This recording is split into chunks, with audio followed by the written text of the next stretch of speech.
Hola, I'm Andrea Rivera de Vega. Welcome to another episode of Adelante Pronto, a Milwaukee PBS podcast. In this segment, we will talk with a Milwaukee couple that are owners and gym trainers, and we will discuss their experience opening a new business, and later on, adapting their business during COVID-19 by implementing new personal protective equipment, or PPE, and following the required safety guidelines. We will also talk about the importance of having a bilingual gym in the Latino community and the much needed awareness for physical health, nutrition, and mental health. As we enter a new year, we continue exploring how this pandemic has affected our community and the determination of our city to move forward. Today, we're talking with Sonia and Victor Vernier, who are business owners and trainers at Vive la Fitness gym in Milwaukee. Welcome, Sonia and Victor, and thank you for being here with us today. Hello, Andrea. Thank you for inviting us. Hi, Andrea. Thank you for inviting us. I'm going to jump right into the questions. We're all eager to know and find out what is Vive la Fitness. So how and when did your business, Vive la Fitness, get started? So Vive la Fitness, we opened up in May of 2019. It's almost gonna be 2 years now in May. So the idea of opening this gym, it was a goal or an idea that we had for several years, but we were not able to get this done until like almost 2 years ago. We experienced a lot of changes and improvements in our relationship and in our health. We wanted to offer the same thing or to the members of the community, Latin community. So what we wanted to do is we wanted the community to have the same positive experiences that we had. Great. And there are many gyms in our city, Sonia and Victor, that offer different types of experiences. And we have, for example, those that are open 24/7, the ones that offer group sessions, and the machine-only ones, to name a few. What is Vive la Fitness and what makes you different from other gyms? So Vive la Fitness, I would say it's more of a family gym. We're trying to make all our members feel comfortable, feel that this is their family, because we really are. What makes us different from the conventional gyms is there's always a trainer, someone that's going to explain to them how to do all the exercises. It's going to be a bilingual trainer also. We don't have a lot of equipment, like electric equipment that the conventional gyms have. So what we're trying to do is teach the community how to exercise, how to eat healthy, and a lot of those different things that a conventional gym does not have. So basically, we want them to do is feel comfortable. That way they can get to the goal that they're looking for. And that's a great opportunity. And this leads right into it. This question is, why is it important for you both to have a bilingual gym that serves the Latino community? So for us, it's really important because in our experience, when we first started also, we did feel intimidated a little bit because of the language, or we didn't know how to use certain equipment or what to do. So for us, it would have been really helpful if we went to a bilingual gym. And so what we're trying to do here is have the people feel comfortable. We want them to learn everything. So that's what we're trying to do with the community. For example, most of the people, they don't feel comfortable when they don't speak the language, so the same language, and they feel this is not my place. I don't want to be here because I'm not feel comfortable. So this is the idea. We are open the Vive la Fitness because most of our customers are speak only Spanish. So this is why we are here. Yeah, we just don't want them to get discouraged if they have a goal in mind, and a lot of times the language is a big barrier for people to get to that goal. Now, we know that this pandemic and COVID-19 has affected everybody in one way or another during this past year. How has this pandemic affected you and your business, Victor and Sonia? Well, it affected us in the sense that we had to close the business. We did lose quite a bit of customer members. So it has been really hard on, I wouldn't say just us, but everyone else also in the community. But we try to offer classes online, and a lot of the members did stay with us, and that helped them also get rid of all the stress. But luckily, most of them have still stayed with us, and they're still, at this point, they're still members of the gym. And within this period, how have you in your business adapted, implementing the PPE equipment and the measures? And how has been all this transition for you and your clients? Yes, well, for everyone, I guess it was really hard to change into those different habits of taking care of each other. So what we try to do is bring a lot of, let's say, the sanitation stations, dividers for the members, a lot of disinfectant liquids, and we're just trying to make them feel safe. I know a lot of people don't want to go out or come to the gym because they're afraid of getting COVID. But we've been doing everything that we can to avoid the spread of the virus. Yeah, most of the members of the Vive la Fitness, they are say, I feel very safe in this place. Most of the people, they don't feel safe in most of this place, right? So in here is different. Yeah, some of our members have told us about some other places where they're really not taking the necessary measures to stop the spread of the virus. So they do say that they feel really comfortable on the way we're handling all this. So that's our goal, to stop the spread. And that's great. And what has been the most challenging time that you have experienced with your business? Well, I could say there were 2 times that we did feel it was really hard for us. The first time was when we just opened up the gym. It's kind of difficult to come into, it was difficult to come into the community with this new concept of gym, because a lot of people didn't know what this was all about. So we really just started with 1 or 2 members, and then slowly, we started getting more. But those, like the first 6 months, were the hardest because no one knew us.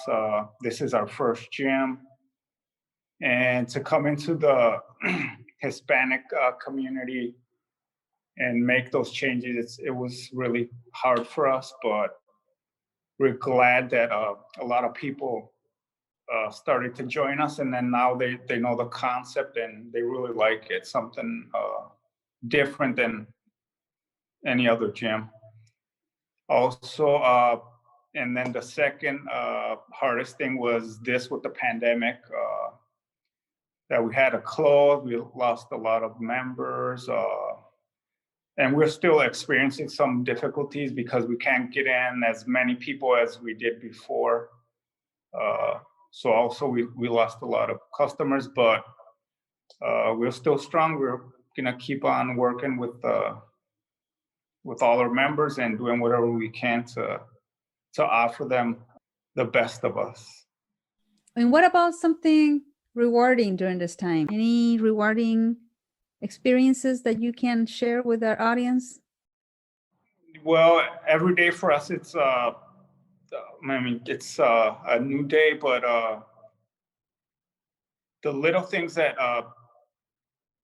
make us happy is like all the comments that our members have, that they feel great, they have more energy, they can wear a shirt or some pants that they were not able to use, let's say like a few months ago. So all those little things, they're really rewarding to us. Yes, and most of the members in Vive la Fitness, they are saying, I'm very proud of you because you are opening the gym in this community. So it's different, but it's also because we like it. And I agree. It has to be something that you are extremely proud. Moving on a little bit now, studies have shown that exercise is important not only for the health of our body, but also for our mental health. And this is more relevant now that the percentages of stress and depression have grown with COVID-related stressors, such as being sick, a family member having COVID-19, a death of a loved one, virtual schooling, remote work, and social isolation, just to name a few. What type of safe exercises or activities would you both recommend to individuals and families with children and older adults to do at home if they cannot attend the gym during the COVID times? Well, the first thing that they should do is want to change or a goal, and try to do a small, like little things, exercises that they already know, like walking to the park or something, just simple things that they already know. They can do it just little by little. They really don't have to do like an extreme workout or anything like that. It'll take time, and also if they don't see results, they might just stop everything or their exercise. So what we recommend is just taking it slow, like exercise wise, and then also food wise. Start making little changes. Let's say like in our Latin community, a lot of us tend to eat a lot of tortillas. Instead of eating like 6 or 7, something like that, you can just cut it down to like 4 or 3. So little changes will make a big difference on the long run. Just go back to the basics. Once you feel a little more comfortable with more energy, more resistance, then you can start incrementing workouts or reps, just little by little.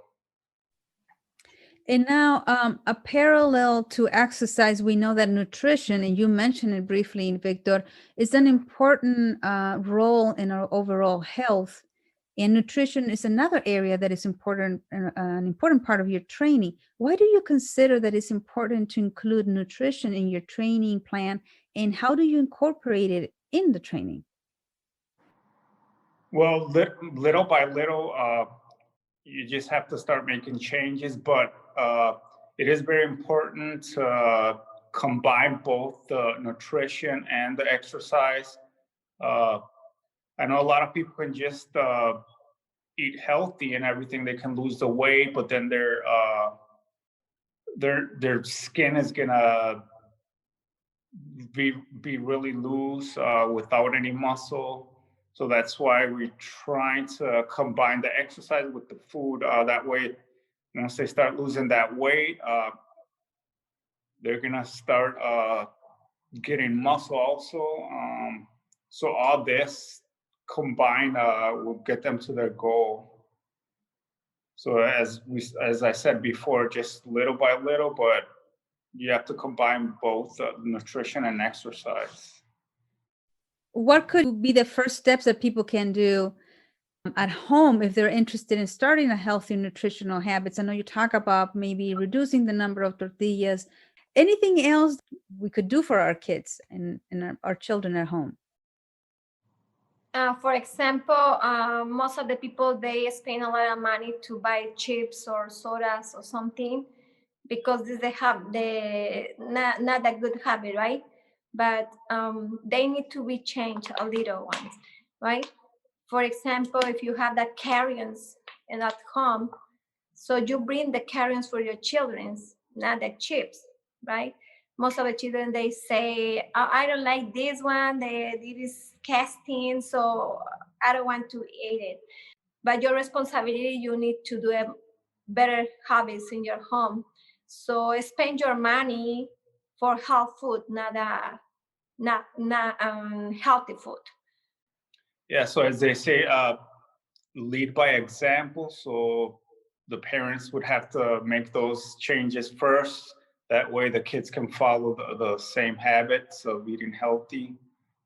Just trying to get all like the healthy food in front of the fridge or in front of the pantry and just hide or put all the way in the back all the junk food that's more tempting. And try to spend more time with them doing activities. I know it's kind of hard now with all the kids taking online classes. They're a lot more, they are stressed out. And a good way to start is to start getting rid of that stress and changing those habits is spending more time with them in physical activities. Both of you are advocates for healthier habits in our community, as we can see from your passionate words and your work in the community. Why is it so significant for you to raise awareness for the importance of exercise and nutrition in our Latino community? Well, because nowadays we've seen increment of illnesses such as diabetes or high cholesterol, overweight. And we know a lot of Hispanics in our community, they're kind of, I would say, even afraid to go to the doctor. So they're really not taking care of themselves. So we're trying to make them at least get into good habits. That way they're not struggling in the future with health problems. And our last question of the day today: the start of a new year comes with new fitness resolutions and healthy goals for many of us. However, our excitement and our energy wears out and we get distracted or busy as the months come by. Right. What advice would you give to our audience to stay motivated throughout the year and to continue with the New Year's resolutions, especially those related to our physical health and nutrition? Well, the first thing everyone should do is set a goal, no matter what goal it is, but set a goal. Second thing would be set a short-term goal. Let's say, I don't know, maybe walking or running 10 minutes each day for the first week. Once they achieve that, then they can set another goal, a long-term goal. Let's say 6 months, or even, okay, let's say next summer I want to use a bikini that I never wore or something like that. So set goals, short term, long term, and also be really consistent on exercises and the food habits. That way you're gonna get to your goal. Thank you so much for sharing, Sonia and Victor, and thank you for the great information and the recommendations and advice that you had today for us and for our audience, for our physical and mental health and nutrition advice that are much needed in our community. And that brings us to the end of our interview with Sonia and Victor Vernier, owners and trainers at Vive la Fitness. Sonia and Victor, thank you again for being here with us today, and thank you for your work in our community. Yeah, thank you for having us. Also, if anyone wants more information, that you can visit us on on our website at www.vivelafitness.com. We're on the south side of Milwaukee in the Latin community. We're right on Mitchell Street and Muskego.